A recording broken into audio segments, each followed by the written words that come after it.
Yo, what's going on, guys? It's Barry here with another game of Commander. Today we're going to be playing the newly released Gisa Glorious Resurrector, and today we're going up against the very oppressive Turdgrid God of Fright. Alright, let's we're gonna go ahead and keep on this. We have some nice things in here. We have a Jeweled Lotus to get a turn 1 Gisa out, which typically isn't great, but right now it's not gonna hurt us too much to just start getting the damage out.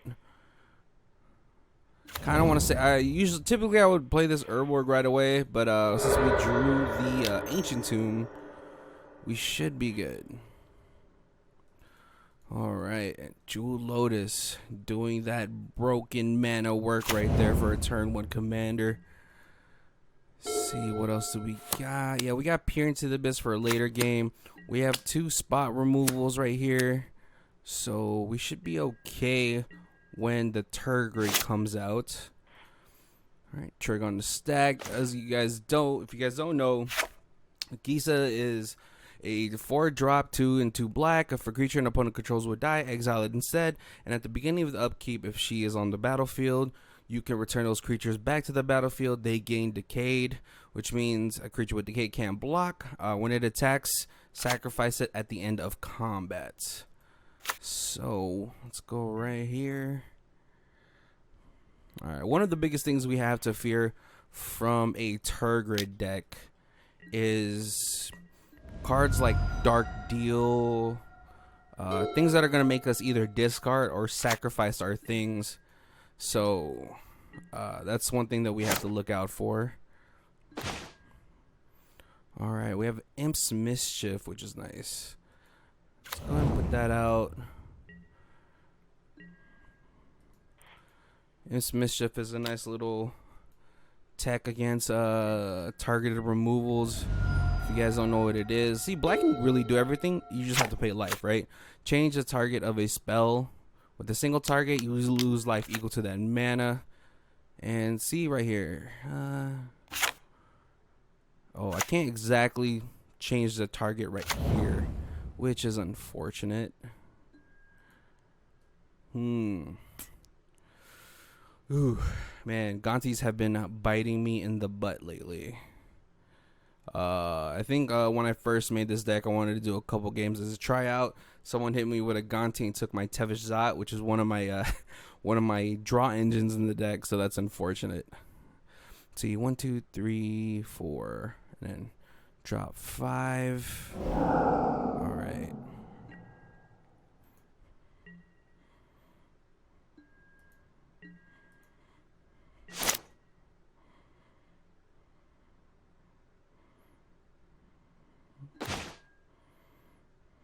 All right. See, yeah, let's go ahead and drop the Urborg. We're gonna take 2 for this. Get this Arcane Signet out. I really want to play this Peer into the Abyss as soon as possible. All right, let's go ahead. Ravenous Chupacabra. We're gonna get the Gaunty, and then next turn, if Gisa is still around, we'll get to use the Gaunty on them. I kind of didn't want to do that. I wanted to wait for the Turdgrid to come out, since Cast Down only targets non-legendary creatures. But I think we might be okay. Unless they hit us with a Dark Deal, then, well, there it is.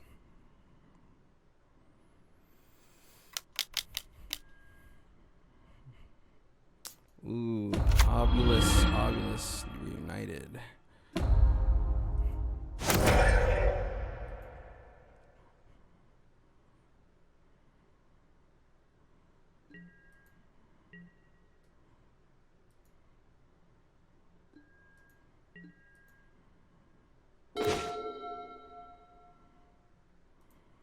Alright, let's go ahead and hit this Obulus first. Obnixilis.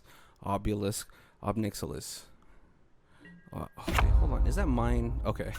It's not. So let's go ahead and hit that.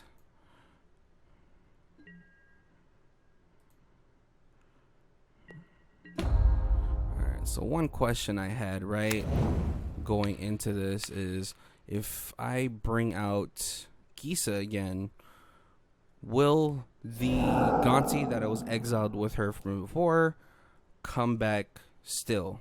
Not sure, but we're about to find out. See, 1, 2, 3, 4, 5, 6. So let's go ahead, recast our commander, and maybe we'll find out if she makes it around.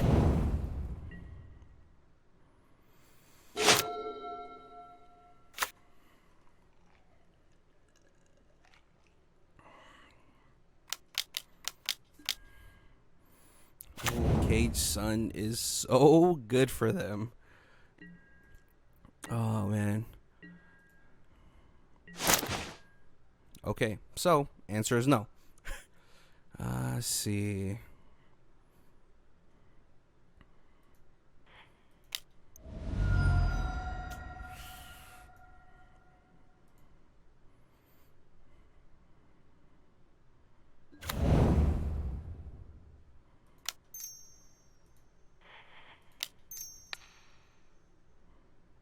Wait, cancel. Hold on. What? Oh.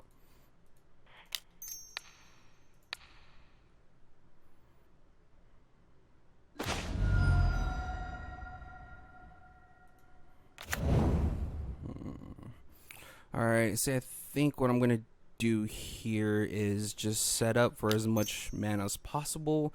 That way I can peer into the abyss next turn and try to maximize as much as cards I can. Mainly to just get rid of Turdgrid also at first, so...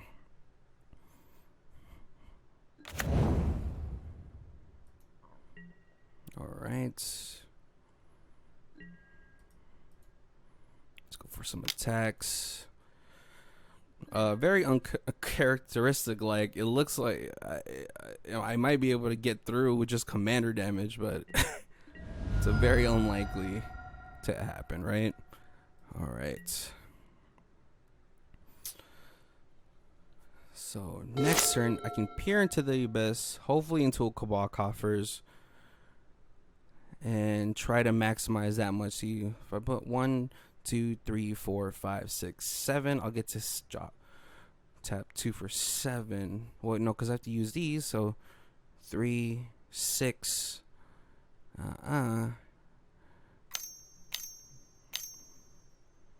Ooh.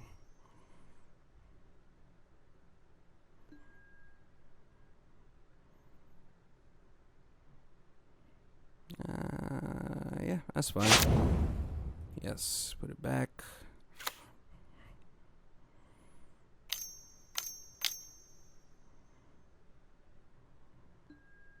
Turdgrid. Now, do they have... okay. Alright. Let's go. I'll discard cast now.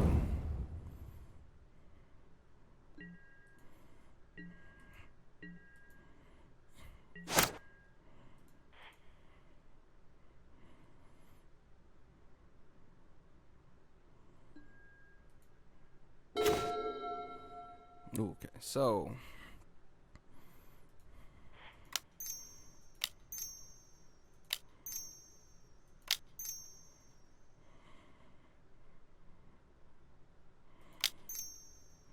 I'm gonna have 4 mana left. But I'm gonna oh man, yeah, I have to, right? Alright, let's go. 1, 2, 3, 4. This is one of those do or die moments. And with Gisa being removed twice already, it's pretty much the situation that we're at, right? Alright, so, okay, alright, cool. We get Cabal Coffers. Whew. Sweet. Alright. Let's go ahead. Alright, we got 7 mana to mess around with. Alright, so let's see. There's so much we could do, right? see, this is bad. All right, so first, let's have them get rid of Turdgrid.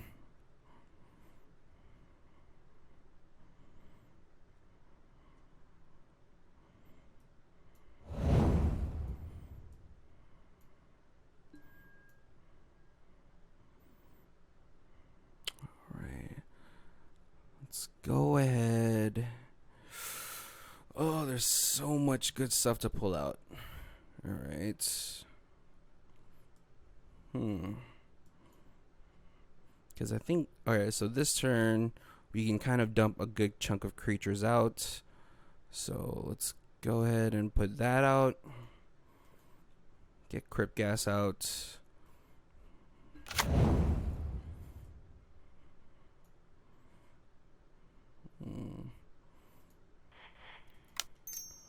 Three.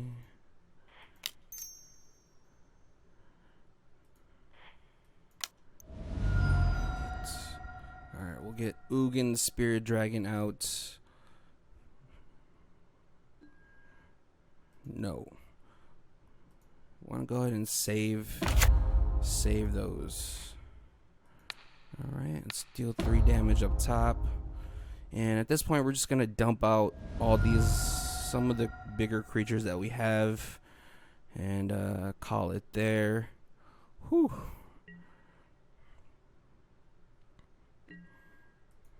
Alright, so let's go ahead, dump. We're going to keep the removal. See, we're gonna keep the. I want to keep the Adnaz. See, dump. Oh yeah, there's so much. 1, 2, 3, 4, 5, 6, 7, 8, 9. Yeah, because we have a Underrealm, Rise of the Dark Realms in our hand, so we're gonna go ahead and try to keep those in. Let's dump that. I want to keep that Force of Despair to get rid of any creatures that come down later. So much cards to not discard. But yeah, let's go ahead and take care. So it's always a little bit harder to do this here than anything. Yeah, let's just go ahead and dump that. We're gonna dump that. See, that only destroys non-black creatures, which kind of we're at the worst kind of. So 1, 2.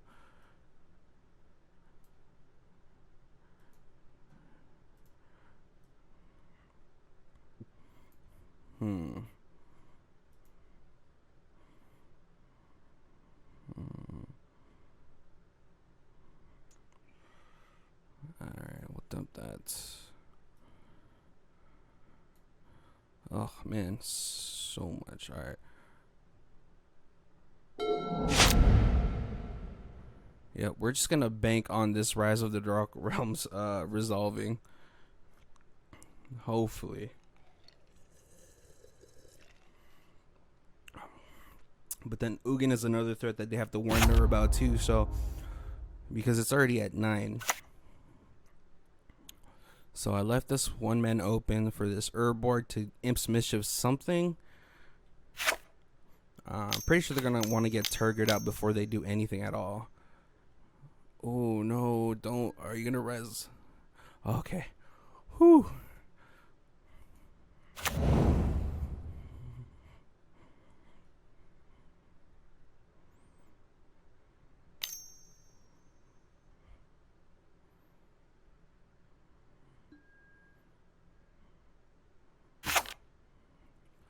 Sacrifices. Alright, so let's go ahead. You know what we're gonna do? Oh, alright. Okay. I guess that's the end right there. They just quit, maybe because they knew I had something in hand, or they just didn't want to deal with someone who picked literally the 7 best cards that they could at that moment from half of their deck. So hope you guys enjoyed this. We didn't really get to do too much of a great show out of Gisa and her abilities. It's unfortunate because, well, as you guys know, Turdgrid is also one of those creatures that mainly deals with taking other people's creatures versus stuffing their deck with theirs. Mainly Turdgrid decks are filled with cards that just make other people discard and take advantage of that situation. Gisa is a little bit almost the same, in the same boat. It doesn't have too many, or at least I don't think there's too many creatures in there, but let's go see what our deck list looks like. So we have 16 creatures and 48 spells, and most of those are just like removal, card draw, making them sacrifice, because Gisa does a very poor, what I believe to be is a very poor imitation of Turdgrid. There's a couple hoops and you don't get to really hold on to those things, right? So it feels like a little bit more of a fair version of what a Turdgrid deck is. But yeah, you know, one of our finishers in here is obviously Rise of the Dark Realms, Peer into the Abyss. I don't have the combo of like Peer into the Abyss and Scourge Familiar, or I don't have a Bolus Citadel Aetherflux in here, just because I've been making quite a few black decks recently, and then I just felt like I've been relying on that too much, and it makes the game a little bit too easy and it's uninteresting to watch. So yeah, but this one's filled with a lot of creature board control. Some, you know, we have the usual tutors in here. We have a couple pieces to reanimate. So Gisa is pretty fun, and I don't think it's gonna be one of those commanders that if you see it in a table you're like, oh, I have to auto remove it, because, well, it just exiles the creature, and then if it sticks around, which sometimes some people will let it stick around just because that way they could remove the creature later on and have it go back to the graveyard. See, at the beginning of your upkeep, put all creature cards exiled with... Yeah, so they come to the battlefield, and then once they die from the decay trigger, when you swing with them, it goes back into the graveyard. It doesn't go back into an exile zone. So Gisa seems like one of those creatures that if you remove it, then those creatures are just exiled forever. But if you let it stick around to the deck or to the battlefield, and the creatures get go back onto the battlefield, it gives you more ability to access them back from your graveyard rather than the exile zone, because there's not too many cards that get things from exile. I think there's Pull from Eternity, and there's a green creature that does it too, I believe. I can't remember what it was. But yeah, hope you guys enjoyed this episode though. All right, have a good day.